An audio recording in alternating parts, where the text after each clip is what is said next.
ہمیں بتائیے آج بڑے عرصے بعد آپ سے ملاقات ہو رہی ہے. دیکھیں جب بات یہ جبر تک آ جائے اور اس طرح کے حملے جس طرح کے رؤوف حسن صاحب پر ہوئے ہیں تو پھر میں نہیں سمجھتا کہ اب میں جا رہا ہوں پشاور اور وہاں جا کے میں دوبارہ اپنی انٹرم ضمانت لوں گا اور اس کے بعد میں پنجاب کے کورٹس میں جا کے اپنا مقدمہ لڑوں گا. بے قصور ہوں میں. جتنے میرے پہ 51-52 میرے پہ پرچے ہیں ان میں سے کسی ایک پہ بھی کسی مقام پر میں موجود نہیں. کہیں پہ میرے پہ پٹرول بم ڈالا ہوا ہے, کہیں پہ پستول ڈالی ہوئی ہے, کہیں پہ شکر ہے توپ نہیں ڈالی ہوئی. تو یہ جو انہوں نے مذاق بنایا ہوا ہے یہ مذاق اب ختم ہونا پڑے گا. دنیا ہم پہ ہنس رہی ہے. غربت کی لکیر سے کروڑوں لوگ نیچے چلے گئے ہیں. ملک میں نہ آئین ہے, نہ قانون ہے, نہ انسانی حقوق ہے. جگہ جگہ ٹی وی چینلوں پہ سوٹ پہنا کے ٹاؤٹوں کو بٹھایا ہوا ہے. اب پارلیمان میں بھی آدھی پارلیمان آپ کی جعلی ہے, فارم 47 پر ہے, تو کہنے کو ملک چل رہا ہے. تو ایسے تو نہیں ملک چلتا.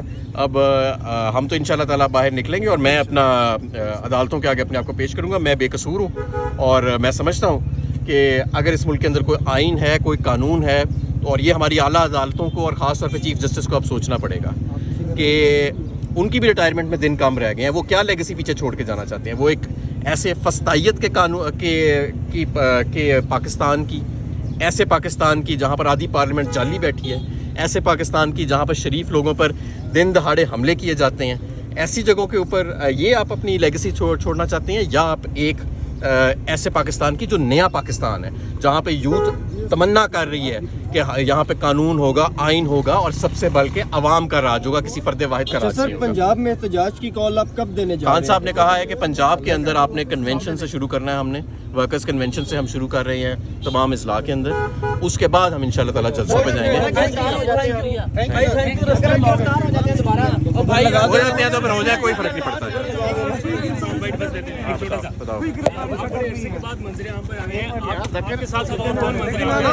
مجھے نہیں پتا, میں تو دیکھیں اکیلا تھا اور اللہ تعالیٰ کی ذات ہے جس نے مجھے ابھی تک بچائے رکھا ہے. مجھے بڑی دھمکیاں ملی ہیں مفروری کے دوران. مجھے یہ بھی کہا گیا کہ اگر میں پکڑا جاؤں گا تو مجھ پر تشدد ہوگا, لیکن بہرحال میں ہر چیز کے لیے تیار ہوں. میرا ان سے کوئی رابطہ نہیں ہے مراد سعید سے, جب سے میں اس میں مفرور ہوا ہوں. لیکن میں سمجھتا ہوں کہ اب آہستہ آہستہ, کیونکہ دیکھیں یہ جو حملے اقبال ہو رہے ہیں نا جس طرح کے, اور یہ جس نوبت پہ یہ پاکستان کو لے آئے ہیں, اب ہمارا انہوں نے گلا کاٹنا ہے تو گلا کاٹ دیں, ہمیں گولیاں مارنی ہیں تو گولیاں مار دیں, لیکن ہم جھکنے والے. میرے پاس ابھی ایسی ڈائریکشن نہیں ہے. Thank you sir.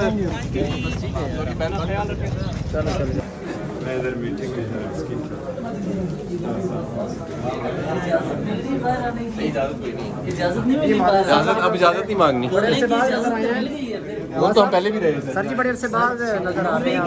دیکھیں عمران خان صاحب کا پیغام مجھے موصول ہو گیا ہے. یہ جو رؤوف حسن صاحب کے بعد پہ اوپر جو حملہ ہوا ہے, اس کے بعد میں پشاور جا رہا ہوں اپنی انٹرم بیل لینے, اور پشاور میں دوبارہ اپنی بیل لے کے پنجاب کے کورٹس میں میں پیش ہوں گا اپنا.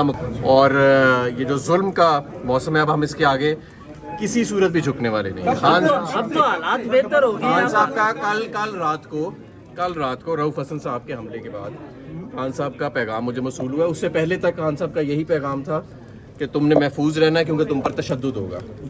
کل رات کو جب رؤوف صاحب پہ حملہ ہوا اس کے بعد مجھے پیغام موصول ہوا ہے کہ اب آپ کے باہر آ کے قیادت کرنے کا وقت آ چکا ہے.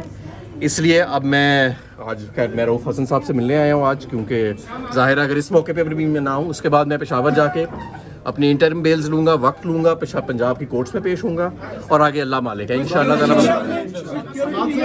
جی کوئی سیکورٹی نہیں, اللہ کی سیکورٹی جی, سب باہر نکلیں گے اب انشاءاللہ تعالیٰ, سب باہر. پیسہ دیجیے لالا.